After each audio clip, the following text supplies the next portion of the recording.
Hello, friends. I welcome you in this session when we are going to talk about the second lecture for your soft skills. जी हाँ दोस्तों, हम बात करने वाले हैं soft skills के सेकेंड लेक्चर के बारे में और चलिए जानने की कोशिश करते हैं कि आज के सेशन में हम क्या डिस्कस करने वाले हैं। तो दोस्तों, आज का टॉपिक बहुत ज़्यादा इंटरेस्टिंग है क्योंकि आज हम बात करेंगे कम्युनिकेशन एंड इंटरपर्सनल स्किल्स के बारे में।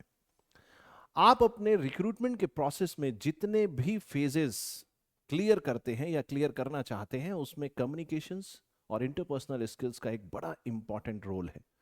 चाहे वो आपका ग्रुप डिस्कशन हो, चाहे वो आपका पर्सनल इंटरव्यू या पर्सनालिटी टेस्ट हो, या इसके अलावा टेक्निकल राउंड में भी काफी हद तक आपका एटीट्यूड, आपका टेम्परामेंट, आपकी लैंग्वेज पे कमांड, ये किस तरीके से आप अपने आइडियाज को कम्युनिकेट करते हैं, ये बहुत इंपॉर्टेंट होता है। तो चलिए दोस्तों, समझते हैं कि कम्युनिकेशन और इंटरपर्सनल स्किल्स क्या है। So friends, we are going to talk about communication and interpersonal skills in this particular session, and we will understand that how these skills are going to be important for your recruitment process, whether it is going to be different phases of your recruitment process, maybe for group discussion, maybe for interviews, personality test or personal interviews, or even for your technical round. Because soft skills are going to help you in every step of your preparation, every step of your recruitment process. तो दोस्तों, session को start करने से पहले मैं आपको अपना एक ब्रीफ इंट्रोडक्शन देता हूं, because it is very starting class. So let me just introduce myself. My name is Ashutosh. As you can see on the screen, I have more than 14 years of teaching experience. I completed my MTech from IIT BHU in 2010, and since then I have mentored many students for different examinations like UPSC, engineering services, gate examination, public sector enterprise undertakings, and so many other examinations. I have written a couple of books also, that is on engineering ethics and power system. So my core area is electrical engineering, and I deal some of the core subjects of electrical engineering, that is power system, electrical machines, electromagnetic field theory, material science, measurements, and many other subjects. And in technical, non-technical area, I also deal with ethics, and this is the reason why we are discussing right now soft skills. तो चलिए दोस्तों, बात start करते हैं और देखते हैं आज के सेशन में हम क्या करने वाले हैं। The very first thing you have to understand about communication skill is that what is this particular skill. Communication skill actually है क्या, सबसे पहले हम इसको समझने की कोशिश करते हैं।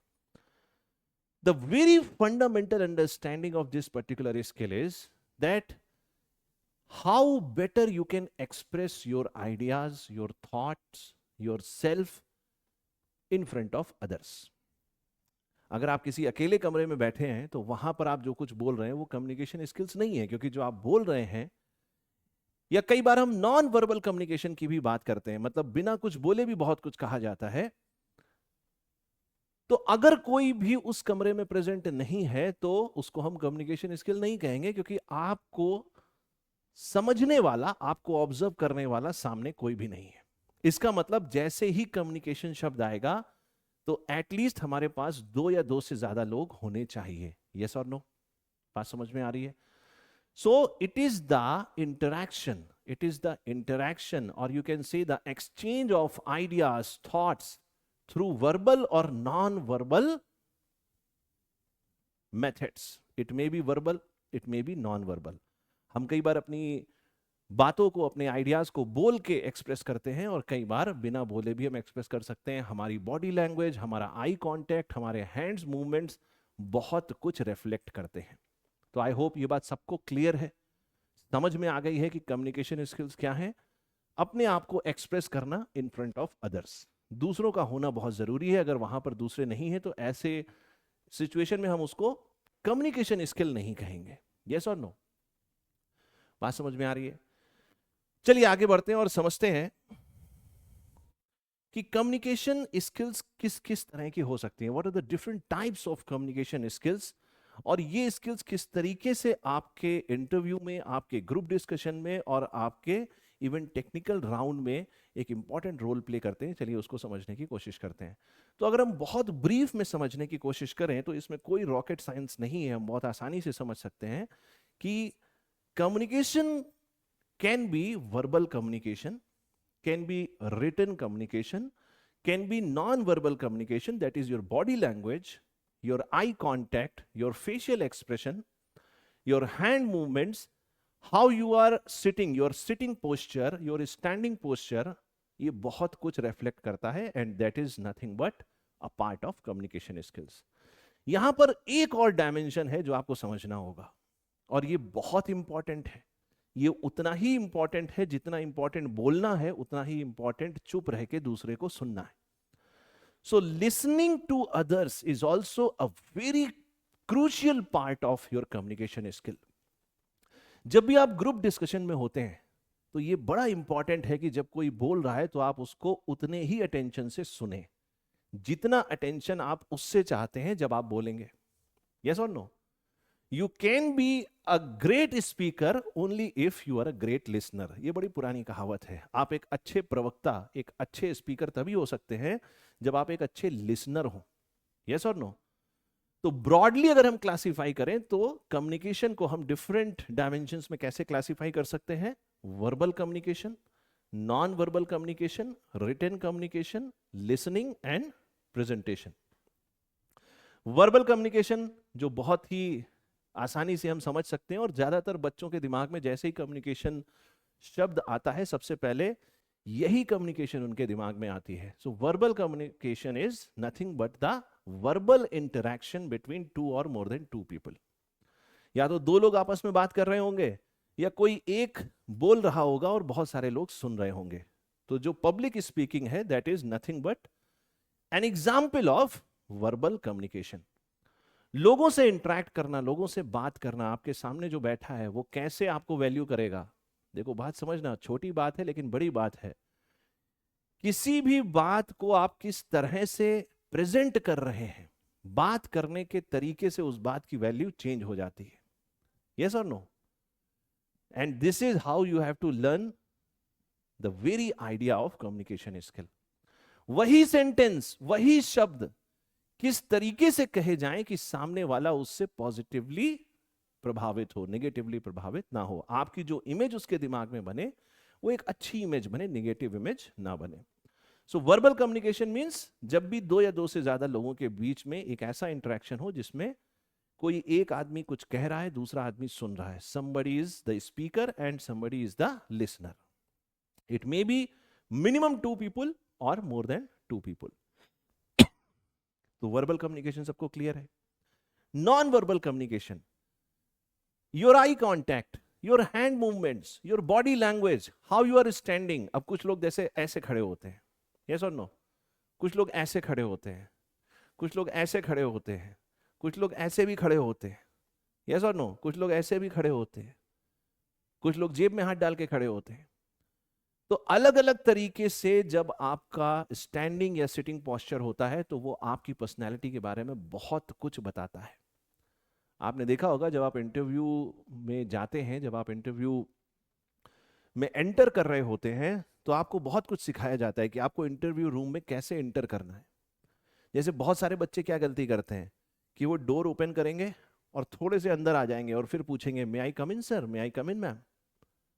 वहां पर छोटी सी गड़बड़ हो जाती है। अंदर आने की परमिशन आप तब लोगे जब आप अंदर ना आए हो। जब आप अंदर आ ही गए हो तो फिर परमिशन कैसी? बट एक बेसिक एटिकेट्स हैं, तो आपको हमेशा क्या करना चाहिए? You have to wait for the right time when you are suppose to enter the interview premises. आपको सही समय का वेट करना चाहिए और बहुत जरा सा डोर खोलना चाहिए, जेंटली खोलना चाहिए, कम से कम आवाज हो, है ना? ज्यादातर जहां पर इंटरव्यूज कंडक्ट होते हैं अच्छी कंपनीज में, बड़ी कंपनीज में, तो उनके डोर थोड़े हैवी होते हैं, है ना? तो कई बार वहां पर हमारा कॉन्फिडेंस लैक कर जाता है। तो उसकी भी थोड़ी सी प्रैक्टिस कर लेना इंटरव्यू में जाने से पहले कि आपको बहुत थोड़ा सा डोर ओपन करना है। And the very first impression should be that there is a smile on your face. अब ये नहीं बिल्कुल पहुंचे इंटरव्यू में, सर आ जाएं, सर मैं आई कम इन सर, वो वाली स्थिति नहीं होनी चाहिए कि हड़बड़ी में जा रहे हैं। अब मैं तो ये कह नहीं सकता लेकिन आपके लिए तो सच है, बाल उड़ रहे हैं कहीं पर, है ना? शर्ट का पहला वाला बटन खुला हुआ है ना? और शर्ट कहीं जा रही है, अगर कोट पहना है तो ब्लेजर पहना है तो वो कहीं और जा रहा है। तो ये स्थिति नहीं होनी चाहिए। Before you enter the interview room you should be very confident about your first impression. आपकी जो बॉडी लैंग्वेज है, आपका जो आई कांटेक्ट है, आपके जो हैंड्स मूवमेंट्स हैं, ये सब कुछ बैलेंस्ड, नपातुला होना चाहिए। तो बात सबको समझ में आ गई। इंटरव्यू रूम में एंटर करने से पहले आपको इस बात का बहुत ध्यान रखना है कि रूम में एंटर करने से पहले आपको पूछ लेना है, मे आई कम इन सर और मे आई कम इन मैम। अगर अंदर कोई लेडी मेंबर है पैनल में, मान लीजिए कोई लेडी बैठी हुई है पैनल में, तो आप पहले पूछेंगे may I come in ma'am. Women respect is a very fundamental value. छोटी छोटी बातों में आप रिफ्लेक्ट करते हैं कि आप महिलाओं का सम्मान करते हैं, और जब हम महिलाओं के सम्मान की बात करते हैं तो वो सिर्फ हमारे घर की महिलाएं नहीं है, दुनिया में जितनी महिलाएं हैं उन सबका आप सम्मान करते हैं। ये आप कैसे इस वैल्यू को प्रेजेंट करेंगे? अगर इंटरव्यू पैनल में कोई फीमेल मेंबर है तो हमेशा आप पहले उसको ग्रीट करेंगे, पहले उसको नमस्ते कहेंगे, पहले आप उसको गुड मॉर्निंग कहेंगे, तब बाकी मेंबर्स को कहेंगे। बट जब भी आप इंटरव्यू रूम में एंटर करेंगे, there should be a very balanced smile on your face. एक पॉजिटिव एनर्जी आपके अंदर से झलकनी चाहिए। ये नहीं कि बिल्कुल थके परेशान पहुंच रहे हैं, सर आखिरी इंटरव्यू है, सर ले लीजिए, सर नौकरी दे दीजिए, वो हालत नहीं होनी चाहिए। बात समझ में आ गई? दूसरी बात, जब आप इंटरव्यू रूम में एंटर करते हैं उस समय आपको बैठने से पहले परमिशन लेनी चाहिए। Sir may I sit, may I have the seat, आपको पूछना चाहिए। और जब आपको वो परमिशन मिल जाए, when the permission is granted, then only slowly you can pull the chair and you just set yourself relaxed. और आपको अटेंटिव होकर बैठना है, ये नहीं पीछे पूरा टेक लेकर ऐसे बैठ गए, हाँ सर बताइए मेरा इंटरव्यू लीजिए, ये भी नहीं होना चाहिए। ये भी नहीं बहुत ज्यादा आगे लीन कर रहे हैं, हाँ सर बताइए मेरा इंटरव्यू लीजिए। एक बैलेंस्ड वे में आपकी जो बैक है वो स्ट्रेट होनी चाहिए। ये तो आपका सिटिंग पोस्चर हो गया, स्टैंडिंग पोस्चर हो गया। अच्छा एक और बात, स्टैंडिंग पोस्चर क्या होना चाहिए? बहुत बच्चों का स्टैंडिंग पोस्चर ये होता है, ये इंटरव्यू रूम में ये नहीं चलेगा। कुछ लोग जेब में हाथ डाल के जाते हैं, ऐसे जीन्स में हाथ डाल के जा रहे हैं, पूरा सलमान खान वाली फीलिंग आ रही है, वो भी नहीं होनी है। पीछे की जेब में हाथ नहीं डालना है, बेल्ट पकड़ के नहीं खड़े होना है। तो सर कैसे खड़े होना है? आपका जो बिल्कुल बैलेंस पोस्चर है वो ऐसे होना चाहिए। आप अपने हैंड्स को इस तरीके से हल्का सा क्रॉस कर सकते हैं और आपके जो शोल्डर्स हैं वो बिल्कुल बैलेंस्ड होने चाहिए। ठीक है, ये आपका स्टैंडिंग पोस्चर हो गया। फिर जब आप बैठते हैं तो आपका बैठने का पोस्चर, आपका सिटिंग पोस्चर भी बिल्कुल बैलेंस होना चाहिए। अब हम आते हैं आई कांटेक्ट पे। ये सबसे इंपॉर्टेंट है। जो अनुभवी आदमी है, जो एक्सपर्ट है, जो ऑलरेडी कई सालों तक जिसको अनुभव है, एक्सपीरियंस है, वो 1 मिनट में आपको देखकर बता देगा कि आप जो कह रहे हैं वो सही है कि गलत, वो सच है कि झूठ, क्योंकि आपकी आंखें उसको बता देंगी।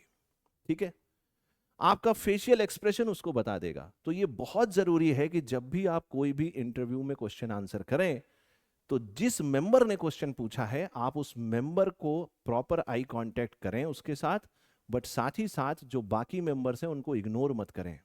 ये नहीं कि 4 लोग बैठे हैं इंटरव्यू में, अब पता चला साइड वाले ने क्वेश्चन पूछ लिया, जी sir okay sir so this is like this, ऐसे नहीं बोलना है। आपको स्टार्ट वहां से लेना है, बट आपकी आईज जो है वो रडार की तरीके से थोड़ा थोड़ा बाकी मेंबर से भी आप, मतलब आप एक ग्रुप में अगर 4 लोगों में से किसी एक से बात कर रहे हो, 3 से नहीं कर रहे हो, तो ये उन तीनों के लिए एक ईगो का प्रॉब्लम हो सकता है। यस और नो? या मान लीजिए उस क्वेश्चन को आंसर करने में आपने टाइम ज्यादा लगा दिया, तो वो बाकी 3 मेंबर आपके लिए एक नेगेटिव इमेज रखेंगे। तो उसको हमें कैसे बैलेंस करना है? हमारा जो आई कांटेक्ट है वो उस मेंबर से सबसे पहले होगा जिसने क्वेश्चन पूछा है, फिर उसको हल्की सी स्माइल दी और बहुत सोच समझ के थोड़ा सा 15 से 20 सेकंड का पॉज लेके आपने अपना आंसर स्टार्ट किया। But the moment you start your answer, अब आपकी आंखें रडार की तरह चलनी चाहिए। Going to the next member for a couple of seconds, next member for a couple of seconds, next member for a couple of seconds, and then again going back to the original member जहां से question पूछा गया था। और जब तक आपका answer complete नहीं होता है तब तक आपको ऐसे ही आई मूवमेंट रखना है, सबसे आई कांटेक्ट बनाकर रखना है। And the final conclusion of your answer should be to the member who has raised the question. तो मैंने आपको सिटिंग पोस्चर बता दिया, स्टैंडिंग पोस्चर बता दिया, कैसे रूम में एंटर करना है वो भी बता दिया, और साथ ही साथ आपका आई कांटेक्ट क्या होना चाहिए। अच्छा, जब आप कोई भी क्वेश्चन आंसर करते हो इंटरव्यू रूम में तो आपके हैंड मूवमेंट्स बहुत लिमिटेड होने चाहिए। इस बात का बहुत ध्यान देना। कुछ बच्चे हैंड मूवमेंट बहुत ज्यादा करते हैं, जोश आ गया, पूरा हाथों का जो मूवमेंट है, हैंड्स का मूवमेंट है वो इतना ज्यादा हो गया कि सामने वाला घबरा गया कि भैया कहीं पागल वागल तो नहीं हो गया है।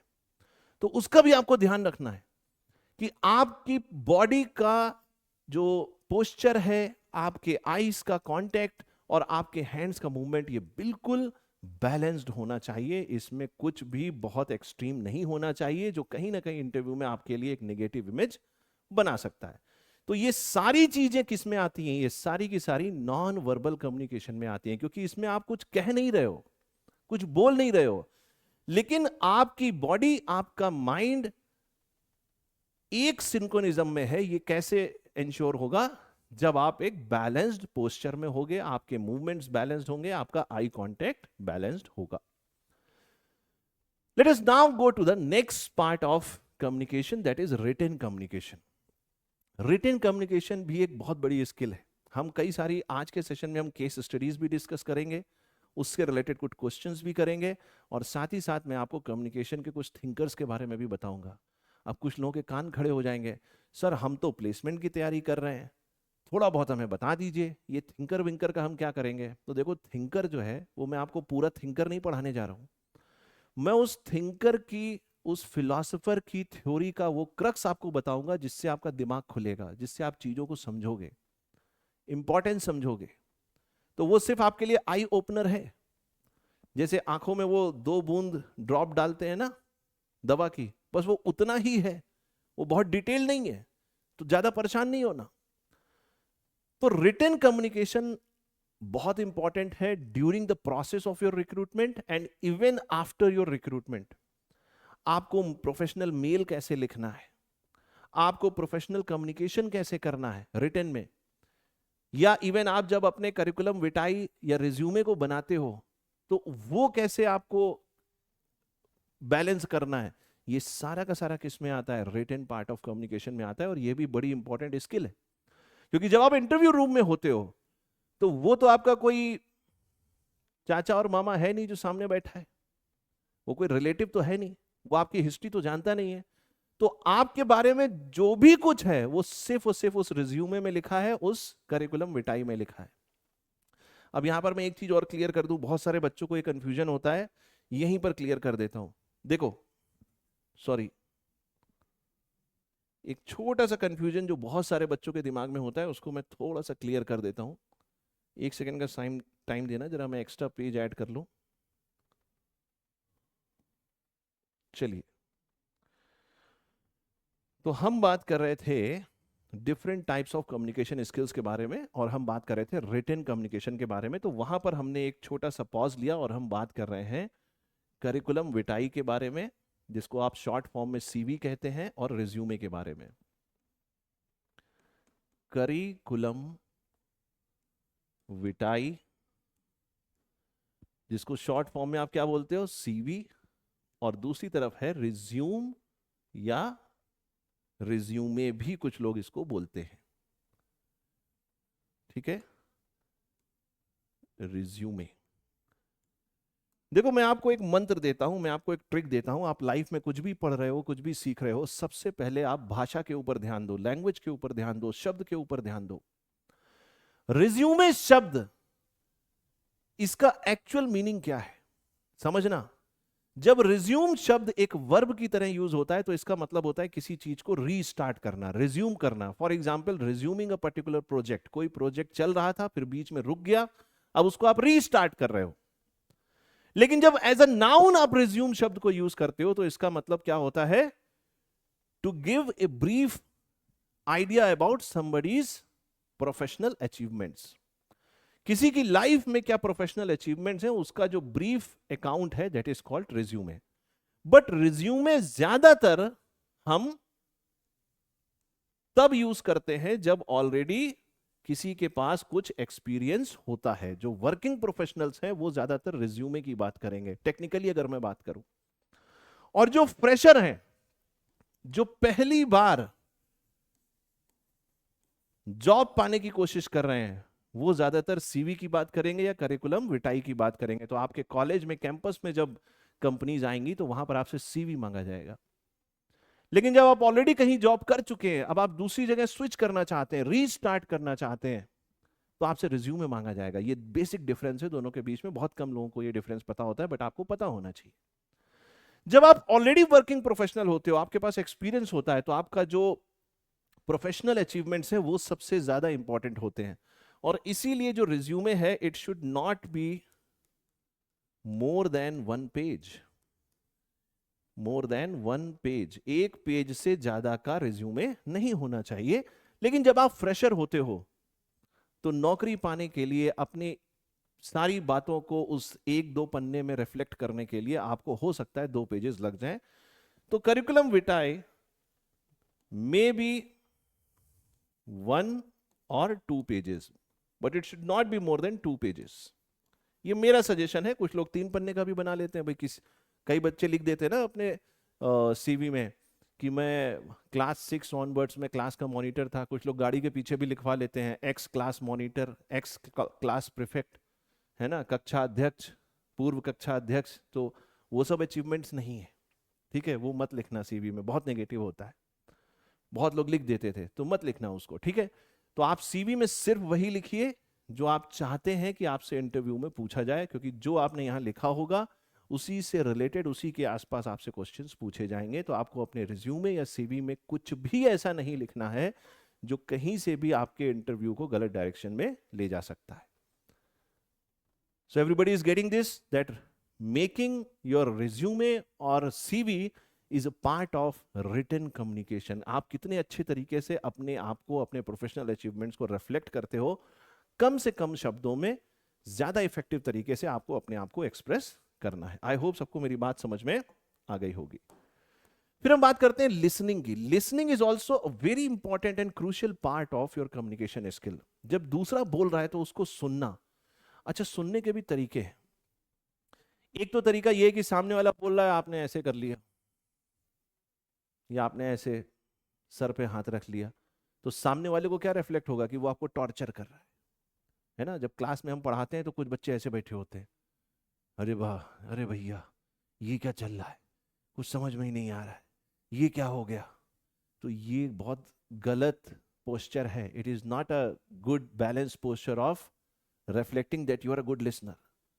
When you are a good listener, there should be a minimum balanced eye contact and along with a little bit of yes, yes. और ये सेम चीज आपको फॉलो करनी है इंटरव्यू रूम में भी। जब आपसे क्वेश्चन पूछा जा रहा है तो कुछ लोग ब्लैंक फेस लेकर जाते हैं। जब क्वेश्चन पूछा जाएगा बिल्कुल ऐसे ब्लैंक होंगे जैसे लगेगा कि कोई ज़ॉम्बी होता है ना, ज़ॉम्बी बैठा हुआ है सामने। तो ऐसा नहीं करना है। जब कोई क्वेश्चन पूछ रहा है तो बहुत हल्का सा आगे की तरफ लीन करना है, हल्का सा आई कांटेक्ट बनाना है, चेहरे पे स्माइल, और आपके चेहरे पर वो जिज्ञासा, वो इंक्विजिटिवनेस दिखनी चाहिए कि सामने वाले को लगे कि हाँ भैया ये मेरी बात को अच्छे से सुन के समझ के आंसर करेगा, ये मुझे इग्नोर नहीं कर रहा है। और लिसनिंग उतना ही इंपॉर्टेंट है जितना इंपॉर्टेंट बोलना है। जैसे मैंने स्टार्टिंग में ही बताया, you can be a great speaker only if you are a great listener. लोगों को सुनना सीखोगे तभी तो आप उनसे जुड़ पाओगे, तभी तो आप उनकी समस्याएं समझ पाओगे। यस और no? So listening is also a part of communication. Then we have presentation. Now presentation can be of 2 types again. It may be verbal, may be non verbal. Yes और नो? जैसे आप power point पे कुछ present करते हो, जैसे आप किसी पर्टिकुलर प्रेजेंटेशन में, सेमिनार में कुछ प्रेजेंटेशन दे रहे हैं, तो वहां पर भी आप प्रेजेंटेशन स्किल्स की बात कर रहे हैं। सपोज आपके पीछे कोई पीपीटी नहीं चल रही है, आप सिर्फ अपनी बात कर रहे हैं, तो आप अपने आप को एक्सप्रेस कर रहे हैं। That is also a kind of presentation.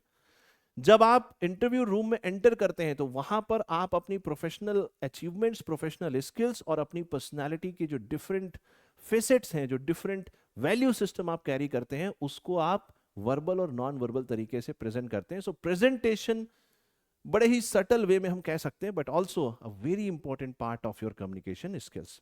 तो यहां पर एक छोटा सा पॉज लेते हैं। आई थिंक मैंने आपको सारी की सारी कम्युनिकेशन स्किल्स बहुत ब्रीफ में, बहुत कोशिश, एक ईमानदार कोशिश करिए कि आपको अच्छे से समझ में आ जाए, whether it is verbal communication, non verbal communication, written communication, listening और प्रेजेंटेशन। आई होप मेरी बात सबको समझ में आ गई है। अगर समझ में आ गई है तो वीडियो के कमेंट सेक्शन में मुझे जरूर बताना कि क्या कम्युनिकेशन स्किल में आपको और कोई डाउट है। अगर है तो हम कोशिश कर रहे हैं कि हम जो केस स्टडीज डिस्कस करने वाले हैं उसमें हम उसके बारे में बात करेंगे। ठीक है, चलिए आगे बढ़ते हैं। Now let us talk about interpersonal skills. अब ये बड़ा इंपॉर्टेंट है।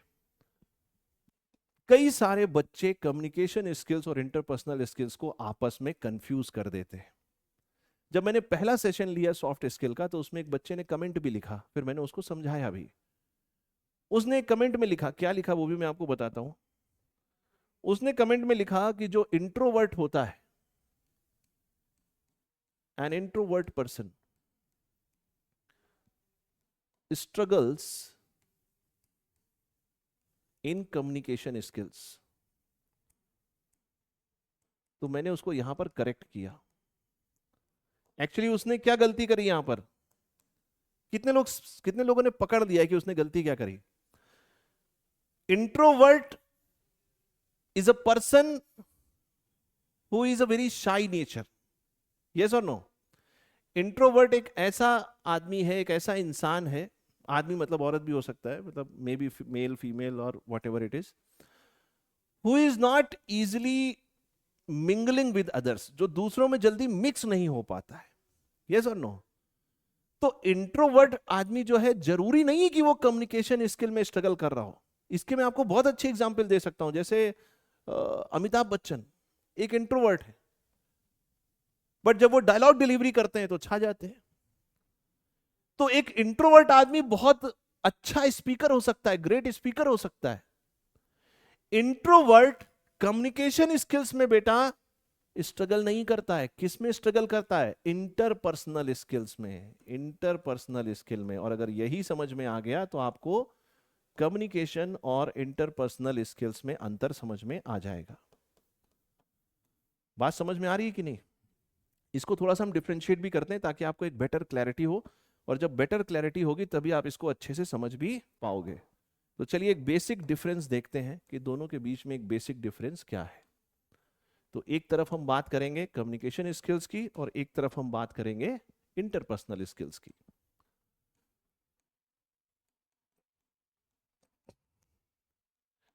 Communication skills and here we have interpersonal skills. देखो, when we talk about communication skills, what is the main idea? The main idea is expression of one's ideas, thoughts, etc. अपने विचारों को व्यक्त करना, एक्सप्रेस करना is the main idea behind communication skill. Then what is interpersonal skill? Interpersonal skill, what is the main idea? The main idea is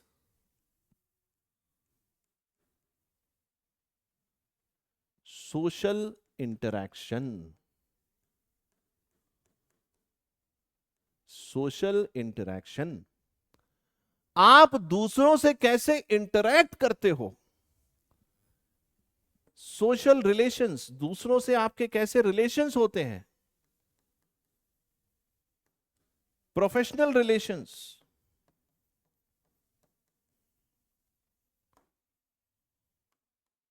all this comes under interpersonal skills. Even you can say emulation is a type of interpersonal skill. Emulation क्या होता है? जैसे simulation होता है वैसे क्या है emulation. What is the difference between simulation and emulation? देखो ये इंटरव्यू में क्वेश्चन पूछ लेता है कभी कभी एचआर में। What is the difference between simulation and emulation? इसीलिए मैं हमेशा कहता हूं लैंग्वेज पे, शब्दों के ऊपर आपका कमांड होना बहुत जरूरी है। जैसे मान लीजिए कि आपके किसी दोस्त ने या आपके ऑफिस में किसी कलीग ने आपको आकर अपनी कोई दुख भरी कहानी सुनाई कि देखो भाई मेरी वाली तो मुझे छोड़ के चली गई। तो जब आप एक आउटसाइडर व्यू रखते हैं, ऐसा नहीं है कि जब आप सिमुलेशन कर रहे हैं तो आपको वो फीलिंग नहीं आ रही है, नहीं, हो सकता आप दूसरे के लिए कंसर्न हो, दूसरे का दुख आपको दुखी करे, but when you have an outside view of the situation, then it is simulation. Emulate करने का मतलब क्या है? Emulation, emulation means when you have the inside view. Inside view का मतलब जैसे किसी के जूते के अंदर कहीं पर कील है और वो आपसे बता रहा है कि भाई देखो मैं जूता पहन रहा हूं, यहां पर कील है। तो अगर आपने सिर्फ बाहर बाहर से उससे कह दिया अच्छा अच्छा हाँ भाई ध्यान से तुम दूसरा जूता खरीद लो, मैं तुमको दिलवाऊं क्या दूसरा जूता, अच्छा तुम मेरे शूज पहन लो, ये क्या हो गया? सिमुलेशन। What is emulation? आपने कहा नहीं, तुम अपना जूता मुझे दो, मैं पहनकर देखूंगा और देखूंगा एग्जैक्टली कहां पर तुम्हें वो पेन हो रहा है। तो जब आप अपने आप को दूसरे की जगह पर रखते हैं और फिर उसकी सिचुएशन को फील करते हैं, that is called emulation. Putting yourself in others' shoes and understanding their situation is called emulation. This is the difference between simulation and emulation. I hope मेरी बात सबको समझ में आ रही होगी। तो जब आप दूसरों से एक इंसाइडर व्यू रिलेट करते हैं, जब आप social interactions, social relation develop करने की बात करते हैं, जब आप प्रोफेशनल रिलेशंस डेवलप करने की बात करते हैं, तो वहां आप इंटरपर्सनल स्किल्स की बात करते हैं। आई होप मेरी बात सबको समझ में आ गई होगी। What is the difference between communication skills and interpersonal skills? हो सकता है कोई इंट्रोवर्ट हो, दूसरों से बहुत ज्यादा बातचीत करने में उसको इंटरेस्ट नहीं हो, but that introvert can be a very great orator और स्पीकर। यस और नो? हो सकता है कोई एक्सट्रोवर्ट हो, उसको दूसरों के साथ पार्टी करना बड़ा अच्छा लगता है, दूसरों के साथ घूमना बड़ा अच्छा लगता है, लेकिन स्टेज पे खड़ा कर दो तो भैया मुंह से आवाज नहीं निकलेगी। So introvert is going to struggle in the interpersonal skills. Sorry, interpersonal skills, not in the communication skills exactly. ये एक्चुअल डिफरेंस है और मैं आपको बता रहा हूं बड़ा महीन है ये बहुत महीन अंडरस्टैंडिंग है। अगर आपको समझ में आ रही है, आप अप्रिशिएट कर रहे हैं, तो आई होप इस वीडियो के कमेंट सेक्शन में वो लाल वाला दिल आप जरूर बनाएंगे। ठीक है, चलिए मजाक कर रहा हूं। आगे बढ़ते हैं और समझते हैं कि इंटरपर्सनल स्किल्स में हम क्या क्या बातें करते हैं। For example conflict resolution. अब मैं यहां पर फिर से एक थिंकर को लाता हूं, बड़ी मजेदार बात है, ध्यान से समझना, मजा आ जाएगा। एक क्लासिकल थिंकर हुई हैं, उनका नाम है मैरी पार्कर फोले। अब कुछ लोगों को यहीं पर सुनकर ही मजा आ गया होगा। मैरी पार्कर फोले, एक्चुअली उनकी जो नाम की स्पेलिंग है वो फोलेट है, बट टी साइलेंट है तो मैरी पार्कर फोले बोलते हैं। और इनकी जो मेजर थ्योरी है वो कॉन्फ्लिक्ट के ऊपर है। Conflicts in organization setting. In any organization what are the conflicts, किस तरीके से कॉन्फ्लिक्ट की सिचुएशन को हमें हैंडल करना चाहिए, इसके ऊपर इनकी सबसे बड़ी थ्योरी है। अच्छा, कुछ लोगों को यहीं पर मजा आ गया क्योंकि because she is a female, तो हम बात भी अगर कॉन्फ्लिक्ट की कर रहे हैं तो सबसे अच्छी थ्योरी किसने दी है? फीमेल ने दी है। ये भी एक इंटरेस्टिंग बात है। बहरख्याल she is a classical thinker in administration और मैनेजमेंट। तो इन्होंने एक ऐसी महान बात कही जो आपका जीवन बदल सकती है, स्पेशली जब आपका सिलेक्शन हो जाएगा, नौकरी लग जाएगी, शादी होगी, तो शादी के बाद की आपकी जीवन ये सुधार सकती है और प्रोफेशनल लाइफ को भी बहुत आसान कर सकती है। इन्होंने एक बड़ी फंडामेंटल बात कही। इन्होंने कहा कि कोई भी ऑर्गेनाइजेशन इसलिए फेल होती है क्योंकि वो ये कोशिश करती है कि हम कॉन्फ्लिक्ट्स को रिमूव कर दें। इन्होंने क्या कहा? इन्होंने कहा ऑर्गेनाइजेशंस फेल, इन्होंने कहा organisations fail because these organizations try to remove the conflict. उनका उद्देश्य क्या है कि हम कॉन्फ्लिक्ट को पूरी तरह से खत्म कर दें, रिमूव द कॉन्फ्लिक्ट। तो इन्होंने कहा ऐसा कभी भी पॉसिबल नहीं होगा कि हम कॉन्फ्लिक्ट को पूरी तरीके से रिमूव कर दें। बहुत बेसिक, बहुत गहरी बात इन्होंने कही। इन्होंने कहा जो सक्सेसफुल ऑर्गेनाइजेशन है, ऑर्गेनाइजेशंस सक्सीड, वो ऑर्गेनाइजेशन सक्सेसफुल होती हैं जो कॉन्फ्लिक्ट को रिमूव ना करके कॉन्फ्लिक्ट को क्या करती हैं?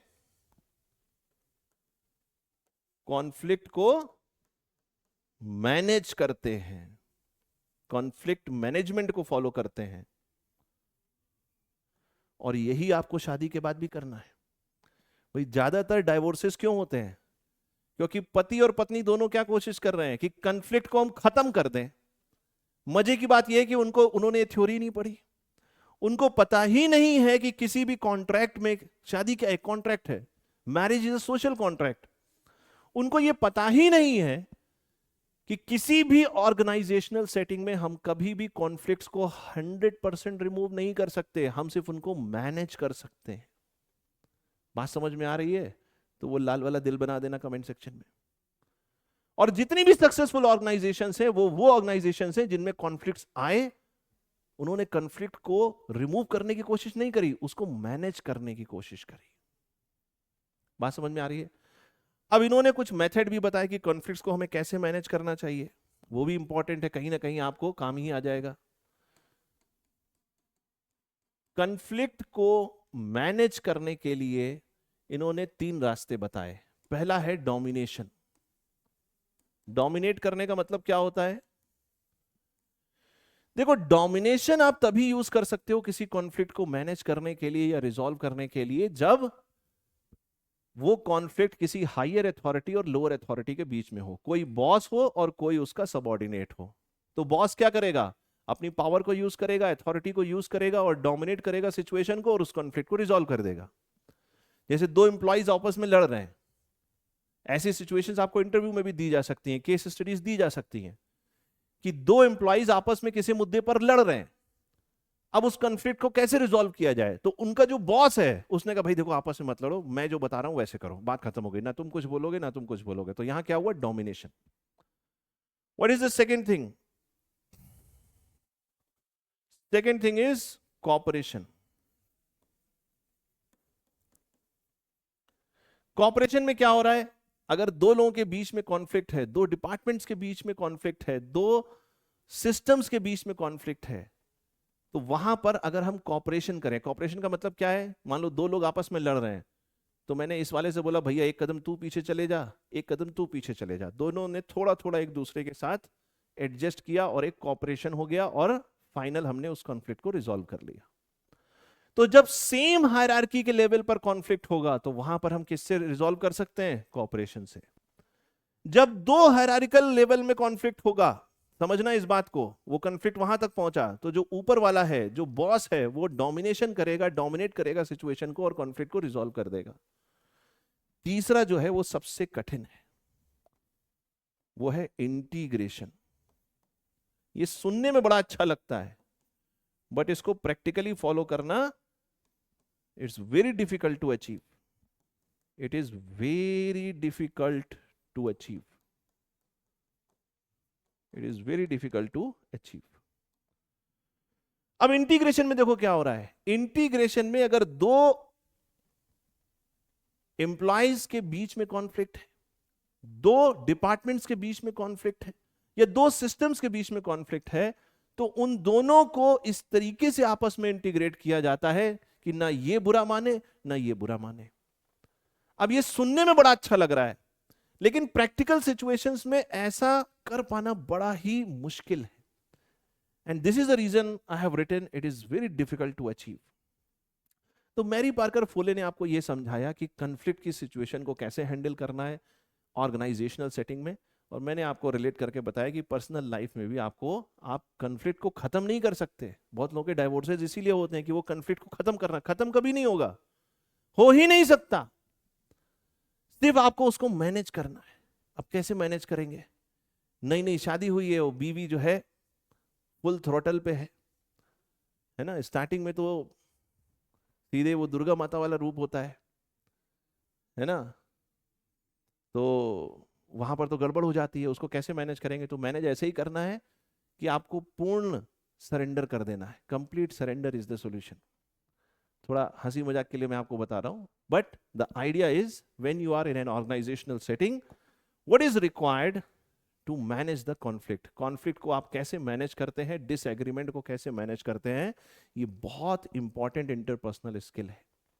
आई होप आपको मेरी बात समझ में आ रही है और डिफरेंस भी समझ में आ रहा होगा कम्युनिकेशन स्किल में और इंटरपर्सनल स्किल में। Then we have emotional intelligence. अब जरा इसको ध्यान से समझना, emotions.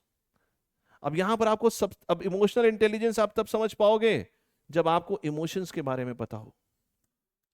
Now there is something for your notebook. What is emotion? Emotion को आप कैसे डिफाइन करते हो? इमोशन के लिए जो टेक्निकल वर्ड है दैट इज अफेक्टिव कंपोनेंट. हम जब कोई भी डिसीजन लेते हैं, ध्यान से देखना, हम जब कोई भी डिसीजन लेते हैं तो डिसीजन लेते समय हमारे दिमाग में 4 बातें होती हैं, जिसको मैं शॉर्ट में क्या बोल रहा हूं? मेवा. व्हाट इज दिस मेवा? मेवा means morals, ethics, values and the last one is attitude. इसके बाद जो नेक्स्ट सेशन होगा, जो थर्ड लेक्चर है, उसमें मैं ह्यूमन वैल्यूज और प्रोफेशनल एथिक्स की बात करूंगा. तो वहां पर हम इनके बारे में भी पढ़ेंगे, बट अभी आपको इसमें बहुत डीप में जाने की जरूरत नहीं है. बस आप इतना समझिए कि लाइफ में छोटे से छोटा और बड़े से बड़ा जो आप डिसीजन लेते हैं, वो डिसीजन आप कैसे, आपका ब्रेन प्रोसेस करता है, that is all about this moral, ethics, values and attitude.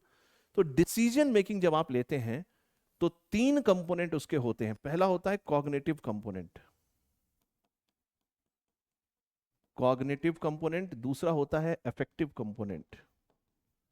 ये आपको याद नहीं रखना है, ये सिर्फ आपके दिमाग को खोलेगा. It's a kind of eye opener. ये आपको याद नहीं रखना है, ठीक है. And the last one is action tendency.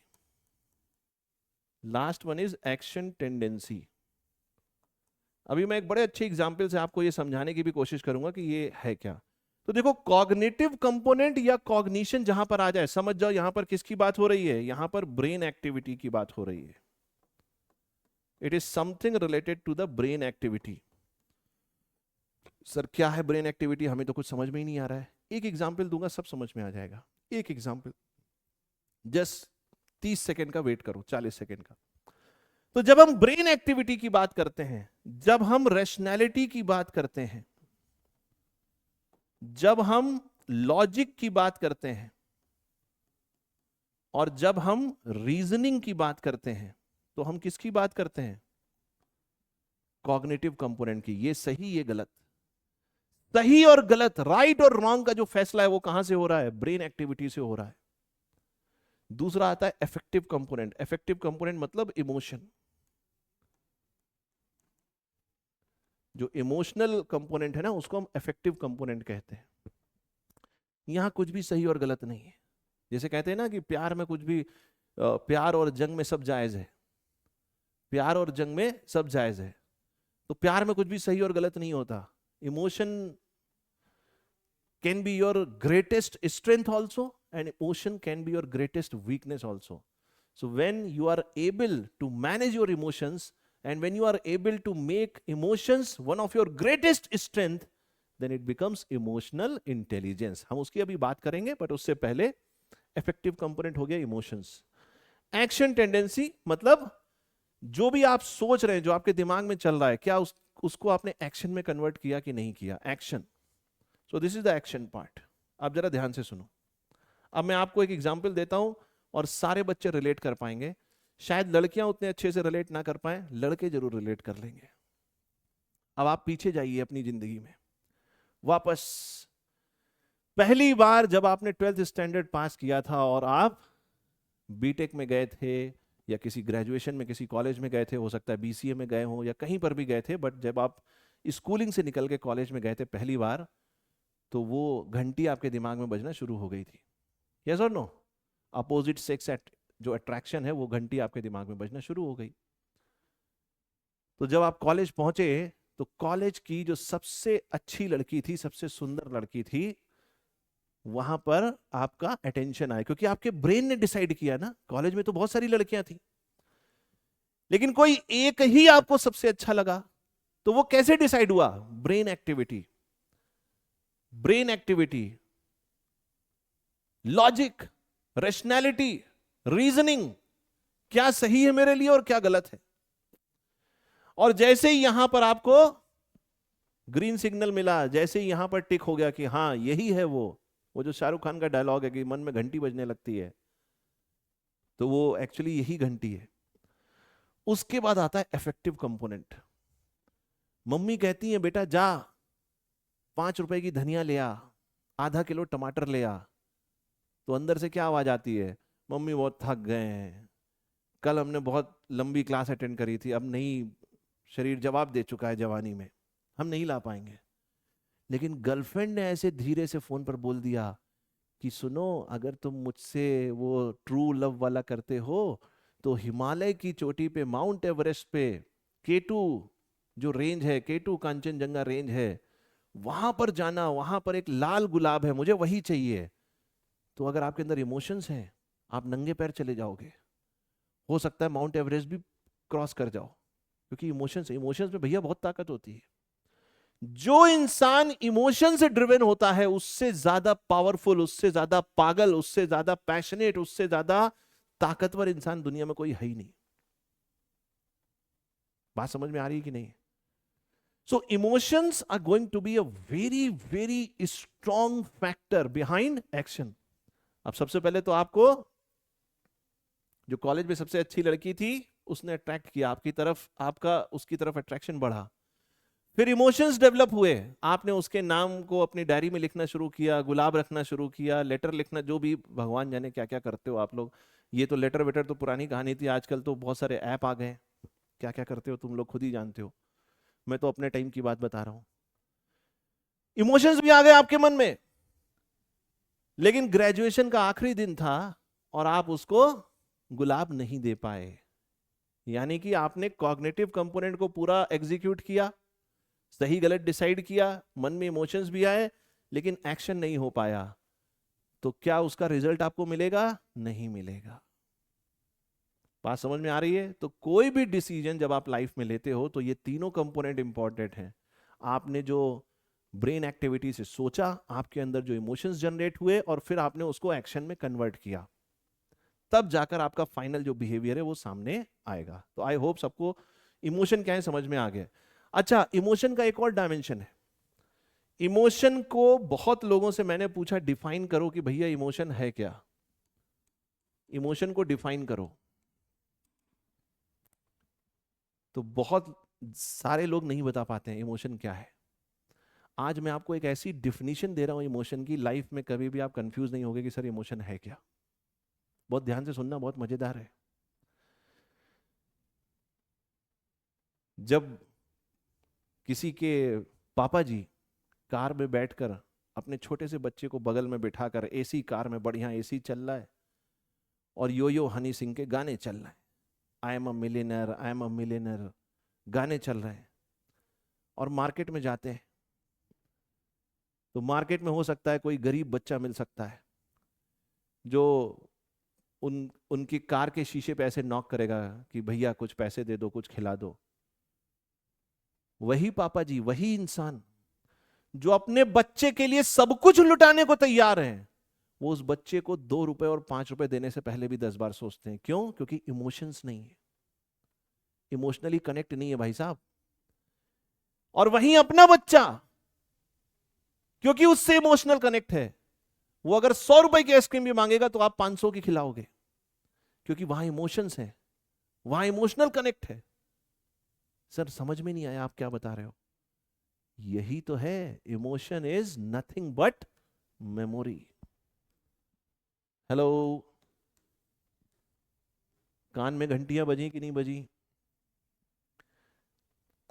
अगर मैं उस आदमी की मेमोरी को साफ कर दूं और वो डिफरेंशिएट ना कर पाए कि कार के बाहर जो बच्चा खड़ा है और जो कार के अंदर बैठा है वो कैसे अलग है, तो उस इंसान का बिहेवियर, उसका ट्रीटमेंट उस बच्चे के लिए भी वही होगा जो इस बच्चे के लिए होगा।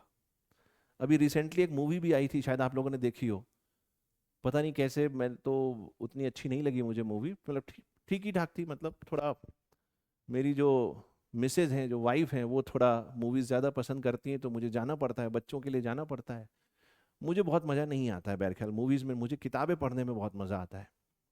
मैं जब भी समय मिलता है किताबें बहुत सारी पढ़ता हूँ। कभी आपका मन करे तो आप मुझसे पूछ सकते हैं कि सर कौन सी किताब पढ़नी चाहिए, मुझे कौन सी किताब।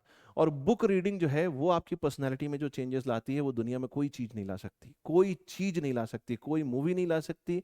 क्योंकि जो विजुअल वो इफेक्ट है ना, वो सिर्फ आपको बहुत कम समय के लिए, बहुत टेम्परेरी पीरियड के लिए मोटिवेट करता है। देखते हो ना, देशभक्ति की पिक्चर देखी, लोग मूवी में थिएटर में खड़े होकर चिल्लाने लगते हैं, ये वो, जैसे ही बाहर निकले घर पहुंचे सही हो गया सब।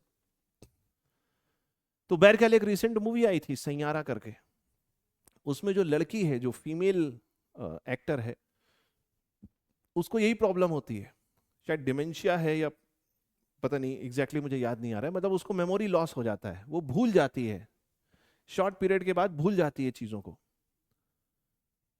तो जिस लड़के से उसकी दोस्ती होती है, उसका इंटरेक्शन होता है, वो भूल जाती है, और वो पुराने वाला जो वो जो बैड कैरेक्टर था, विलेन था, उससे प्यार करने लगती है, इसको भूल जाती है, इसको भगा देती है। वो डायलॉग है ना कि चले जाओ यहां से, कुछ ऐसे करके, आजकल मीम में बहुत ज्यादा चल रहा है, निकल यहां से, चला जाए यहां से। तो वो आप रिलेट कर सकते हो, emotion is nothing but memory. जहां मेमोरी होती है, जहां हमारे पास वो पॉइंट्स हैं जहां हम चीजों को कनेक्ट कर पाते हैं, वहां हमारे अंदर इमोशंस आ जाते हैं, वो फीलिंग्स आ जाती हैं, शब्दों में उसको बयान नहीं कर सकते, दैट इमोशनल कनेक्ट। यस और नो? तो आई होप सबको समझ में आ गया होगा कि इमोशंस क्या है। अब हम बात करते हैं इमोशनल इंटेलिजेंस की। Emotional intelligence, emotional intelligence.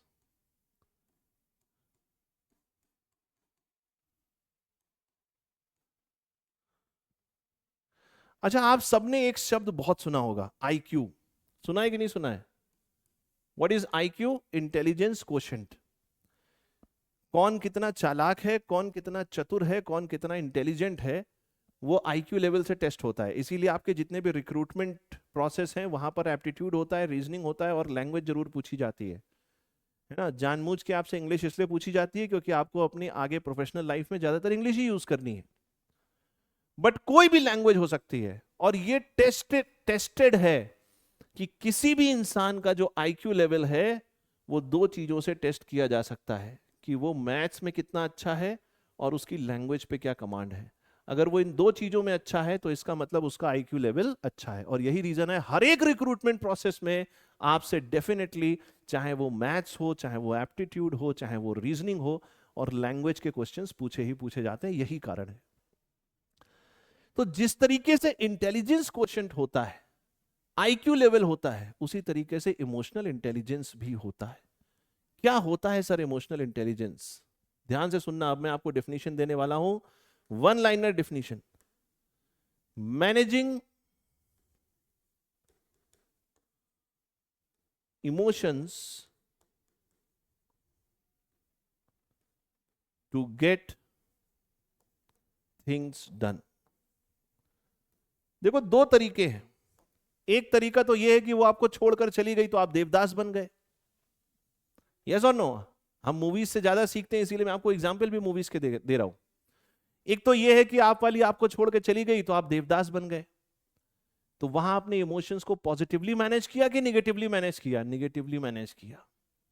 आपने कहा अच्छा, बाबूजी ने कहा गांव छोड़ दो, है ना, माँ ने कहा शराब छोड़ दो, पारो ने ये छोड़वा दिया, सबने वो छोड़वा दिया, अब हम अपनी जिंदगी खत्म कर देते हैं। ये this is the wrong channelisation of your emotions. ये आपको नहीं करना है। सर फिर क्या करना है? You have to manage your emotions. और यहां पर एक शब्द मैं और लिख देता हूं, positively. Manage your emotions positively. अगर आप अपने इमोशंस को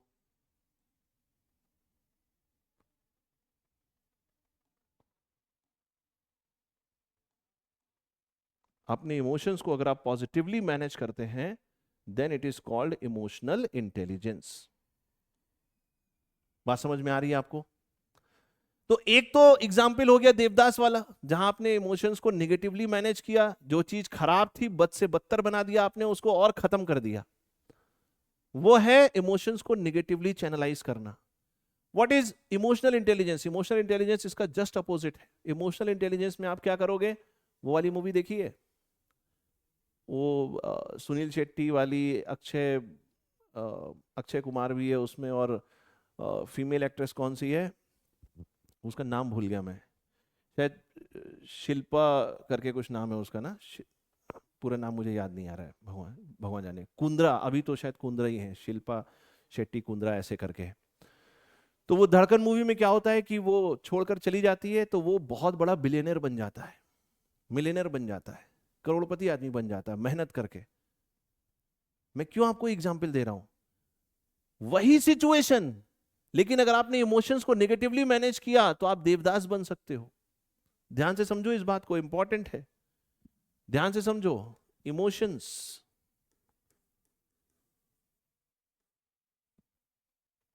नेगेटिवली मैनेज्ड, नेगेटिवली मैनेज्ड तो क्या बनोगे, देवदास। इमोशंस पॉजिटिवली मैनेज्ड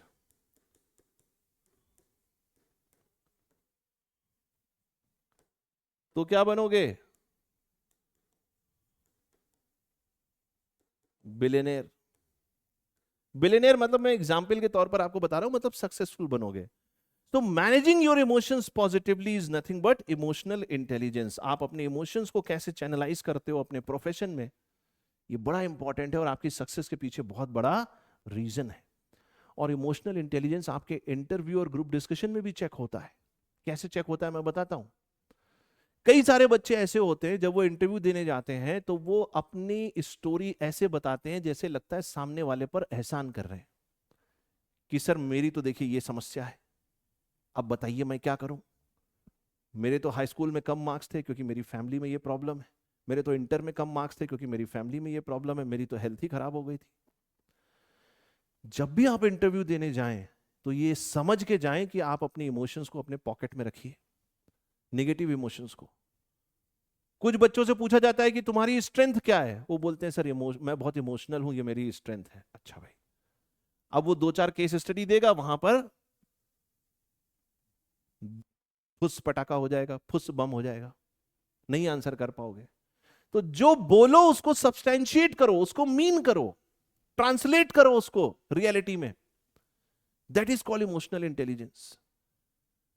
किसी के साथ भी कोई भी फैमिली इशू है, कोई भी फैमिली प्रॉब्लम है, नेवर एवर टॉक अबाउट और initiate any personal issue in your interview. कोशिश करिए कि वो बात हो ही ना। लेकिन फिर भी गलती से अगर आ जाती है तो वहां पर आपको रोना नहीं स्टार्ट कर देना, रोने लगे, पता चला इंटरव्यूअर जो है पानी दे रहा है और रुमाल दे रहा है कि भैया आंसू पोंछ लो, नहीं, ये सब नहीं करना है। निगेटिव होता है, इससे आपको सिलेक्शन के चांसेस कम हो जाएंगे। आपको उसके बारे में बात ही नहीं करनी है, because that is something very personal to you. हमें प्रोफेशनल एनवायरनमेंट और पर्सनल एनवायरनमेंट को कभी मिक्स नहीं करना है। फैमिली अलग है, प्रोफेशनल एनवायरनमेंट अलग है। जो नौकरी दे रहा है, जो पैसे दे रहा है आपको, वो इस बात के पैसे दे रहा है कि अगर वो आपको 1 लाख रुपए देता है तो आप उसको 2 लाख का काम करके दे रहे हो। इसलिए नहीं दे रहा है कि आपके घर में कोई समस्या है, आपकी तबीयत खराब हो गई थी, ये हो गया था, वो हो गया था, इसलिए नहीं कर रहा है। बात समझ में आ रही है कि नहीं? लेकिन फिर भी मान लो किसी कारण से अगर इंटरव्यू में वो मुद्दा उठ जाता है तो उसको कैसे मैनेज करेंगे वो मैं आपको बताता हूं। मान लीजिए उसने पूछ लिया why there is a gap of 2 years in your 10th and 12th and why there is a gap of 2 years in your 12th and your graduation. अब हो सकता है कि किसी के पास वाकई में कोई समस्या हो। झूठ मत बोलना। Do not try to fake your interview. If you try to fake your interview is gone. क्योंकि जो सामने लोग बैठे हैं ना, 40-40, 50-50 साल की उम्र के, तुम उनके बच्चे की उम्र के हो। तुम्हारे eye movement, eye contact, hands movement, body language, facial expression को देख के वो समझ जाएंगे तुम सच बोल रहे हो कि गलत बोल रहे हो। तो अगर फिर भी ये मुद्दा उठ जाए तो आपके चेहरे पर हल्की सी एक बहुत जरा सी स्माइल होनी चाहिए, कॉन्फिडेंस होना चाहिए, और तब आप अपनी बात रखिए कि यस सर ऐसा कुछ हुआ था फैमिली में, but I am a matured person. मैं एक मैच्योर्ड पर्सनालिटी हूं और मैं जानता हूं कि life is all about ups and down. जीवन में उतार चढ़ाव सर आते ही रहते हैं। कभी हमारे साथ पर्सनल लाइफ में अच्छा होता है, कभी बुरा होता है, but that should never affect our professional commitments. My professional commitments are different and my personal commitments are different. तो वो अलग है सर। एंड मैंने हमेशा कोशिश करी कि मैं जो भी मेरे प्रोफेशनल ऑब्लिगेशंस हैं, कमिटमेंट्स हैं, मैं उनको पूरी तरीके से जस्टिफाई करने की कोशिश करूं, given what is the problem and what has been the problem in your background. I hope मेरी बात सबको समझ में आ रही होगी। तो इमोशनल इंटेलिजेंस क्या है, आई होप 100% सबको क्लियर होगा, इससे ज्यादा आपको इसमें परेशान होने की जरूरत नहीं है। तो एक तरफ हमने इंटरपर्सनल स्किल्स में बात करी कॉन्फ्लिक्ट रेजोल्यूशन की, फिर हमने बात करी इमोशनल इंटेलिजेंस की, और अब हम बात करेंगे एम्पैथी एंड रिस्पेक्ट की। तो एम्पैथी मैंने आपको बता दिया है, किसी को एम्पैथाइज करना। एम्पैथाइज ये वही वाला है, सिंपैथाइज एंड एम्पैथाइज। सिंपैथाइज करना मतलब किसी के दुख को समझना, एक आउटसाइडर व्यू, और एम्पैथाइज मतलब दूसरे की सिचुएशन में उतर के उसकी प्रॉब्लम्स को अंडरस्टैंड करना, that is empathy. Then persuasion and influence. कई लोगों को आपने देखा होगा कि उनका एक इमेज ऐसा होता है, ऑरा ऐसा होता है कि जैसे ही वो कहीं पर एंटर करते हैं तो एक पॉजिटिव एनर्जी आ जाती है। कुछ लोग जब एंटर करते हैं तो नेगेटिव एनर्जी आती है। And what is that? That is influence. आपकी प्रेजेंस और आपकी एब्सेंस किसी इन्वायरमेंट को कैसे प्रभावित करती है, इफेक्ट करती है, that is also very very important and is a part of interpersonal skills. तो हमेशा आपको अपने प्रोफेशनल सेटअप में, पर्सनल क्या है वो अलग है, बट प्रोफेशनल सेटिंग में, प्रोफेशनल इन्वायरमेंट में हमेशा आपकी वाइब्स, आपकी एनर्जी ऐसी होनी चाहिए कि जैसे ही आप एंटर करें, जैसे ही आपकी प्रेजेंस हो, तो एक पॉजिटिव एनर्जी चैनलाइज हो, जिससे आप दूसरों को प्रभावित कर सकें और दूसरे आपकी बात को मान सकें। यस और नो?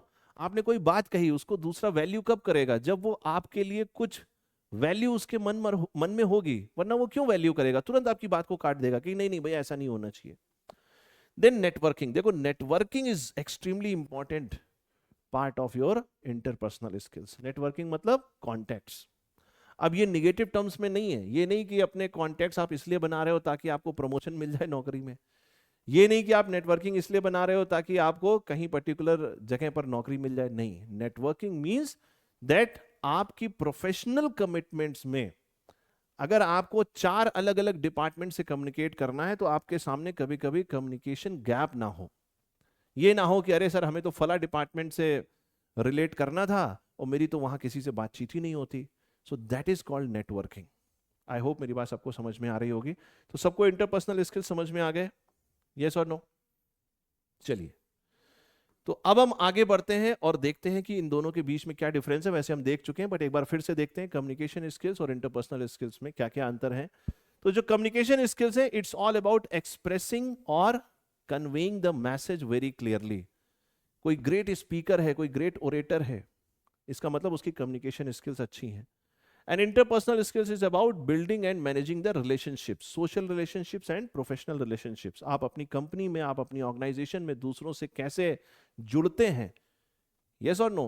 कैसे आप एक टीम सिचुएशन में, टीम वर्क में काम करते हैं, क्योंकि इंजीनियर्स ज्यादातर इंडिविजुअली काम नहीं करते हैं, वो किसी ना किसी टीम वर्क में ही काम करते हैं, एक टीम मिल के काम करती है।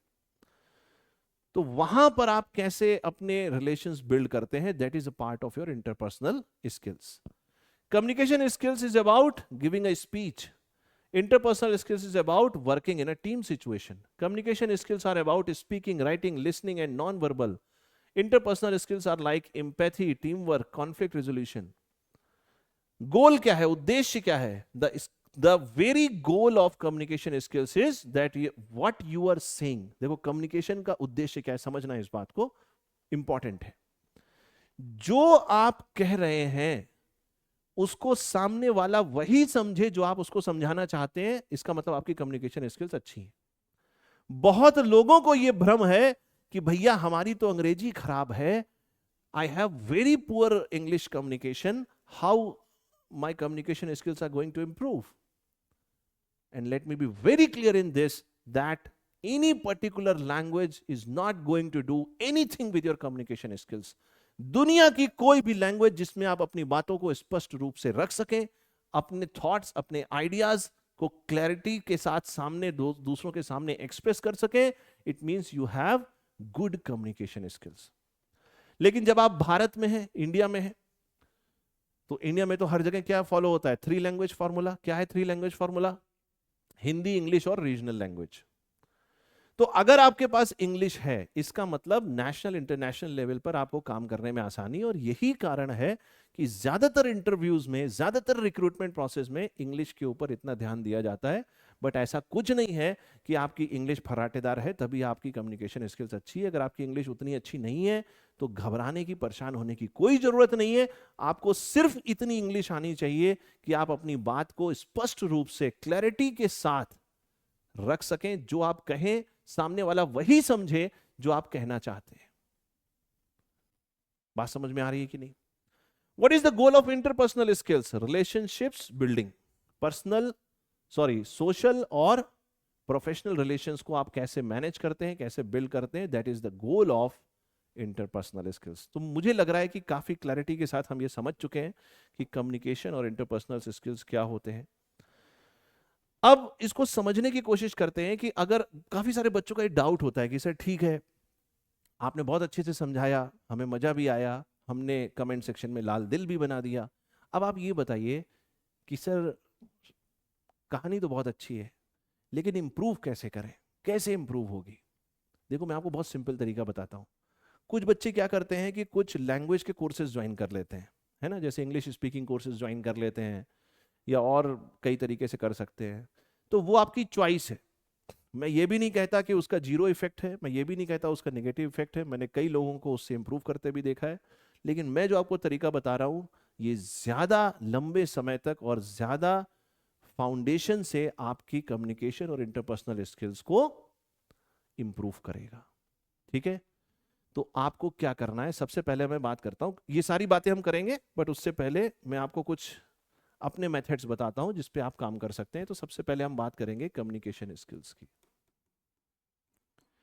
बहुत बेसिक चीज बोल रहा हूं, और अगर ये कर ले गए मेरे भाई, मेरे दोस्त, तो 3 महीने के बाद, 2 महीने के बाद मेरे पास आना और बोलना कि सर आपने जो कहा था मैंने किया, अब आप बताइए कि मेरे अंदर इंप्रूवमेंट है कि नहीं। और मैं तुमसे पूछूंगा, तुम खुद बताओ। आपको खुद फील होने लगेगा, लोग आपसे कहेंगे अरे यार तुम्हारी तो कम्युनिकेशन स्किल्स तो गजब की हो गई है। यस और नो? तो सबसे पहले आपको क्या करना है, जो भी लैंग्वेज आप चाहते हैं, जो भी लैंग्वेज आप चाहते हैं उसकी एक बेसिक वोकैबुलरी आपके पास होनी चाहिए। छोटा बच्चा देखा है ना, छोटे बच्चे अक्सर हकलाते हैं। जो 2 से 5 साल का बच्चा है वो अक्सर आपने देखेगा, आप देखेंगे कि वो हकलाता है। जैसे उसको बोलना है कि मुझे ये खिलौना चाहिए, मुझे टॉय चाहिए, तो वो बोलेगा मुझे ये टॉय चाहिए। कुछ लोगों में वाकई में ये दिक्कत होती है स्टैमरिंग की, स्टटरिंग की। बट काफी सारे बच्चों में देखा जाता है चूंकि उनके पास शब्द नहीं है, वोकैबुलरी नहीं है, और वो अपने आप को एक्सप्रेस करना चाहते हैं, इस वजह से उनमें स्टैमरिंग की प्रॉब्लम देखी जाती है। आई होप आपको मेरी बात समझ में आ रही होगी। तो अगर आपके पास लैंग्वेज नहीं है, अगर आपके पास शब्द नहीं है, अगर आपके पास वोकैबुलरी नहीं है, if you don't have words, how you are going to express yourself? बहुत जरूरी है। तो सबसे पहला काम आपको करना है कि जो भी लैंग्वेज, स्पेशली हम इंग्लिश की ही बात कर रहे हैं, obviously we are talking about English language. और देखो मैं एक बात आपको बता दूं, जब आप रिक्रूटमेंट की तैयारी करते हो तो आपसे ये एक्सपेक्टेशन नहीं करी जा रही है कि आप इंग्लिश में पीएचडी कर लो। लैंग्वेज सीखने में जिंदगी लगती है, जिंदगी।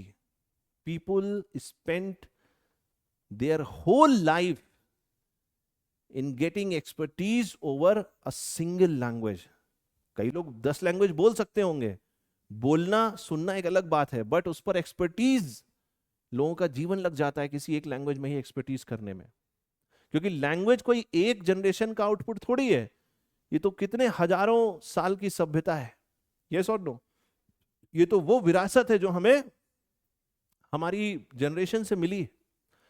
तो आपका एम इंग्लिश या किसी पर्टिकुलर लैंग्वेज में बिल्कुल पीएचडी या एक्सपर्टीज वाला नहीं है। वो एम ही मत करो, एम गलत है तुम्हारा। तो सर एम क्या करें? आपको बस उतना सीखना है जिससे आप अपने आइडियाज को एक्सप्रेस अच्छे से कर पाए दूसरों के सामने कॉन्फिडेंस के साथ। That is more than sufficient. तो सबसे पहला काम आपको करना है, मैं आपसे ये नहीं कह रहा हूं कि ग्रामर के ऊपर कूद पड़ो। ग्रामर के ऊपर कूदोगे कभी इंग्लिश अच्छी नहीं होगी। सारे बच्चे यही गलती करते हैं। आपको पहले शब्दों को पकड़ना है। शब्दों को पकड़िए। अगर आपके पास शब्द होंगे तो आप धीरे धीरे खुद बोलना सीख जाएंगे। तो पहला काम करना है, अपनी वोकैबुलरी थोड़ी सी अच्छी करनी है। सर वोकैबुलरी कैसे अच्छी होती है? वोकैबुलरी अच्छी करने के दो तरीके हैं। पहला तरीका है कि आप एक अच्छा न्यूज़पेपर पढ़ें। कोई भी अच्छा न्यूज़पेपर ले लो।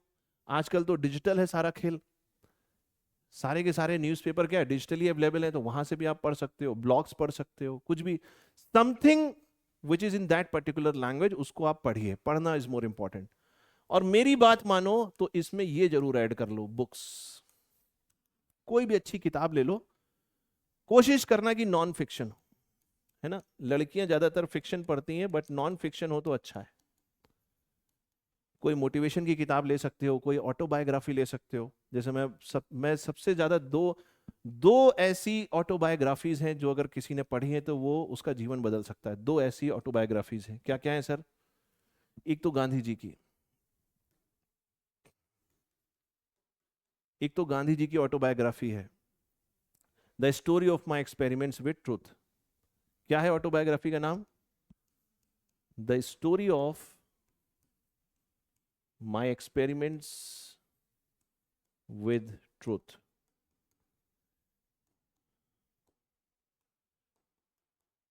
तो इसमें गांधी जी के पूरे जीवन के बारे में उन्होंने अपनी आत्मकथा, ऑटोबायोग्राफी उन्होंने इसमें आपको मिल जाएगी। तो ये पढ़नी चाहिए अगर आप अपने जीवन को बदलना चाहते हैं, अपनी सोच को बदलना चाहते हैं। और दूसरी है एडोल्फ हिटलर। देखो, मुद्दा ये नहीं कि कौन अच्छा इंसान था कौन बुरा इंसान था, हमें सबसे सीखना चाहिए। We are learners, we are co learners. तो गांधी जी से भी हम बहुत कुछ सीख सकते हैं। और अगर आपको लीडरशिप स्किल्स डेवलप करनी है तो आप हिटलर से बहुत कुछ सीख सकते हैं। एक छोटे से सिपाही से किसी देश के टॉप मोस्ट पोजीशन तक पहुंचना, ये कोई आसान बात तो नहीं रही होगी। यस और नो? बहुत सारी गलतियां भी हैं, बहुत सारी चीजें ऐसी हैं, बहुत ब्लैक हिस्ट्री भी है, बट फिर भी। तो इसकी जो ऑटोबायोग्राफी है हिटलर की, उसका नाम है मेन कैंप। मेन कैंप, एक बार स्पेलिंग देख लेना। आई थिंक स्पेलिंग कुछ ऊपर नीचे हो सकती है। मेन कैंप, ये एक्चुअली जर्मन वर्ड है। इसका मतलब है माई स्ट्रगल। तो ये दो किताबों से आप शुरुआत कर सकते हैं। तो आप अच्छी किताबें पढ़िए, एक अच्छा न्यूज़पेपर पढ़िए, आपको कई सारे नए वर्ड्स मिलेंगे। स्टार्टिंग में बहुत दिक्कत होगी, बट जाइए, उसके सही मीनिंग, सही यूजेस देखिए, और आप देखेंगे over a period of 2 months और 3 मंथ्स आपको अपनी कम्युनिकेशन स्किल्स में बहुत सारा चेंज देखने को मिलेगा। तो पहला काम तो ये करना है कि आपको अपनी वोकैबुलरी स्ट्रांग करनी है।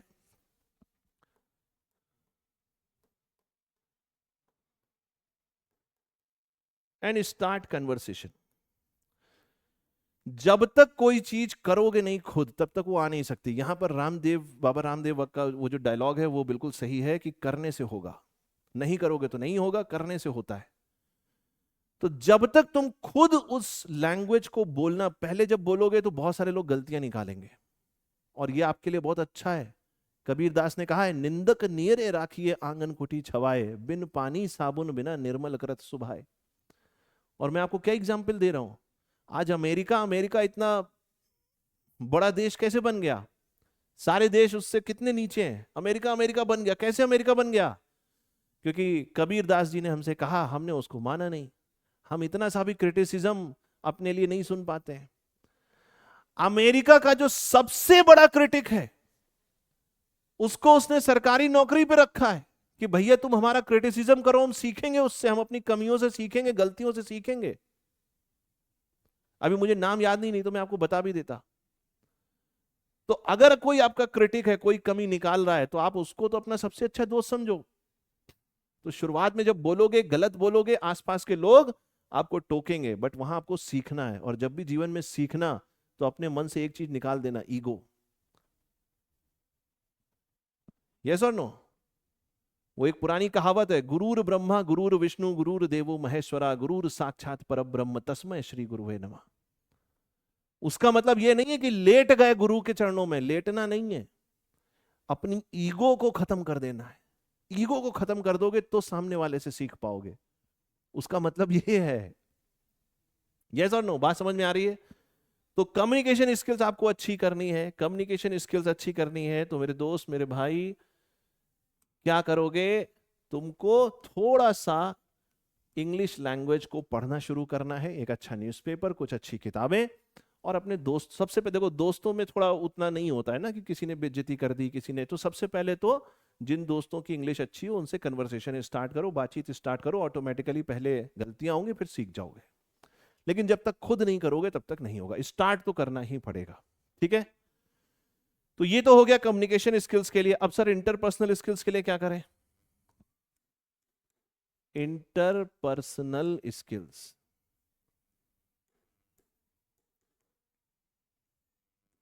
अब देखो ये जो मैं चेंज आपको बता रहा हूं ना, ये रातों रात चेंज नहीं आएगा। ऐसा नहीं कि आज मेरा क्लास आपने अटेंड किया, सोए, सुबह उठे, इंटरपर्सनल स्किल्स अच्छी हो गई, ऐसा नहीं होगा। whenever there is going to be a change in your value system, it will take some time. Values इतनी आसानी से चेंज नहीं होती हैं, वैल्यू सिस्टम को चेंज करने में टाइम लगता है। उसके दो तरीके हैं, या तो आपको कहीं से कोई झटका लगे, भगवान न करे, मतलब पॉजिटिव या नेगेटिव, वो तो एक तो ये भगवान सिखा देगा, दूसरा ये खुद सीख लो। अब खुद कैसे सीखोगे? उसके लिए मैं आपको बहुत सिंपल सिंपल टिप्स देता हूं। ठीक है, बहुत सिंपल टिप्स देता हूं। नंबर 1, आपका जितना भी फैमिली, फ्रेंड्स और पीयर ग्रुप है, सबसे पहले आप यहां से स्टार्ट करो, क्योंकि ये वो एरिया है जहां पर आपका कॉन्फिडेंस सबसे हाई होता है। यस और no? So your interpersonal skill should start from your family, friends and peer group. जो भी आपके दोस्त हैं, जो आपसे जुड़े हुए हैं, पहले वहां से शुरू करिए और कोशिश करिए कि आप किसी भी सिचुएशन में लीडरशिप क्वालिटी डेवलप करें। लीडरशिप क्वालिटी का मतलब यह नहीं होता है कि भैया तुमसे कोई, हम जो कहेंगे वही होगा, नहीं, this is not a leader. किसी ने मुझसे पूछा कि सर लीडर और मैनेजर में क्या अंतर है? ये बड़ा इंटरेस्टिंग है। What is the difference between a leader and manager? Everybody देखो, बहुत अच्छी अच्छी बातें कर रहे हैं हम इस सेशन में। 25 किताबें पढ़ोगे तब ये समझ में आएगा जो मैं आपको एक सेशन में देकर जा रहा हूं। लीडर और मैनेजर, इसमें क्या अंतर है? A leader takes the right decision, takes the right decision। ये आपसे इंटरव्यू में भी क्वेश्चन पूछा जा सकता है कि एक लीडर और मैनेजर में क्या अंतर है। लीडर ऑलवेज टेक और takes the right decision. Manager क्या करता है? whatever decision is taken, whatever decision is taken,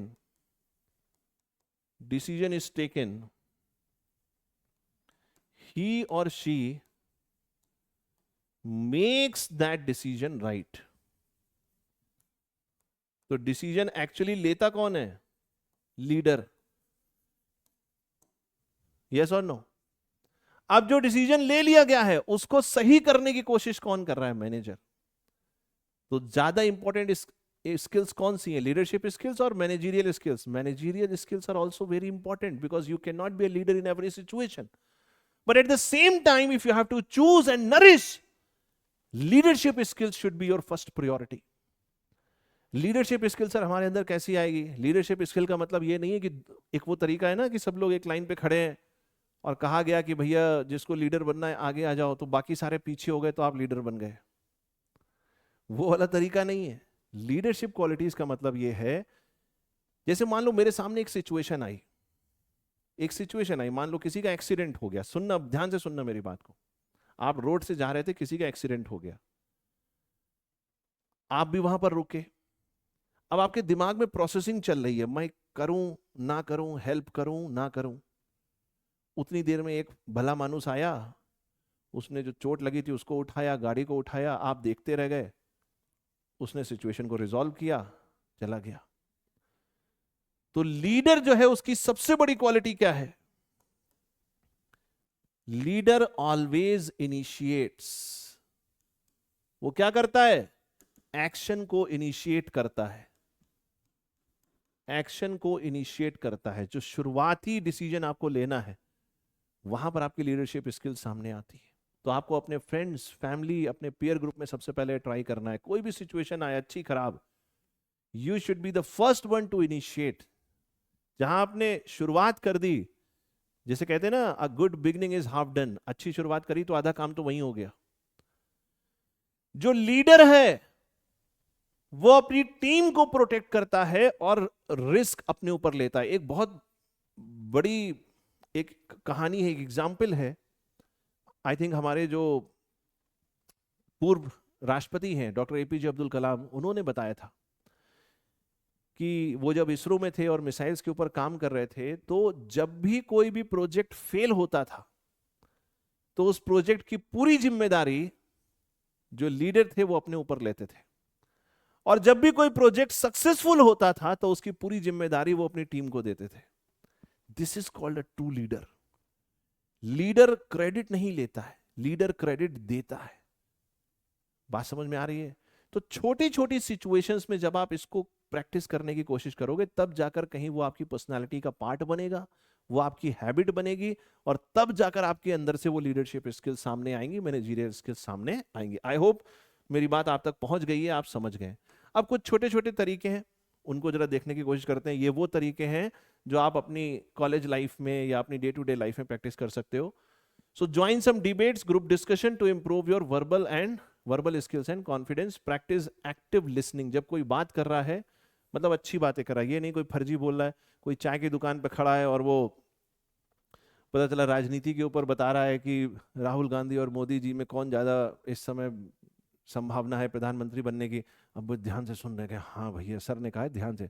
हर चीज ध्यान से नहीं सुननी है। जो आपके कैरियर से रिलेटेड है, जो आपके प्रोफेशन से रिलेटेड है, जब आप क्लास करते हैं, जब कुछ सीखते हैं, तो वहां पर एक्टिव लिसनिंग होनी चाहिए। आप सिर्फ कान से मत सुनिए, पूरी बॉडी आपकी उसके लिए तैयार होनी चाहिए। That is called active listening. Participate in role play exercises, mock interviews. ठीक है, रोल प्ले एक्सरसाइजेस मतलब जितने आप मॉक इंटरव्यूज दे पाए उतना अच्छा है, जितने ग्रुप डिस्कशंस आप कर पाए उतना वहां सीखने को मिलेगा, उस पर आप काम करोगे। ठीक है, क्या क्या कमियां हैं। पब्लिक स्पीकिंग डेवलप करिए। जहां पर भी आपको मौका मिले तो वहां आप घबराइए नहीं, हिचकिचाइए नहीं, और कोशिश करिए कि आप उस सिचुएशन में जितना हो सकता है मैक्सिमम करने की कोशिश करिए। एक दो बार आप गिरेंगे, फिर आप चलने लगेंगे। Empathy by seeing situations from others perspective. किसी भी सिचुएशन में हमेशा जब आप डिसीजन लें तो इस बात का बहुत ध्यान रखें कि दूसरों का पर्सपेक्टिव क्या है। ये बहुत इंपॉर्टेंट है। आप वो कतई मत करिए जो दूसरे आपसे कह रहे हैं, लेकिन दूसरों का पर्सपेक्टिव भी आपके लिए इंपॉर्टेंट होना चाहिए। ठीक है। Ask for feedback from peers and mentors on your communication style. तो डेफिनेटली जो भी आपके शुभ चिंतक हैं, जो आपके क्रिटिक हैं, उनसे आप सीख सकते हैं, अपना इवैल्यूएशन करा सकते हैं, क्योंकि कई बार हम खुद अपने आप को उतना अच्छा इवैल्यूएट नहीं कर पाते। ठीक है, तो आई होप बात सबको समझ में आ रही है। अब देखो मेरे पास कुछ सिचुएशंस हैं, कुछ केस स्टडीज हैं। ठीक है, तो उनको मैं नेक्स्ट सेशन में कवर करूंगा, क्योंकि नहीं तो बहुत लंबा सेशन हो जाएगा। और अभी तक का जो सेशन है उसमें हमने कम्युनिकेशन स्किल्स और इंटरपर्सनल स्किल्स की बात करी है।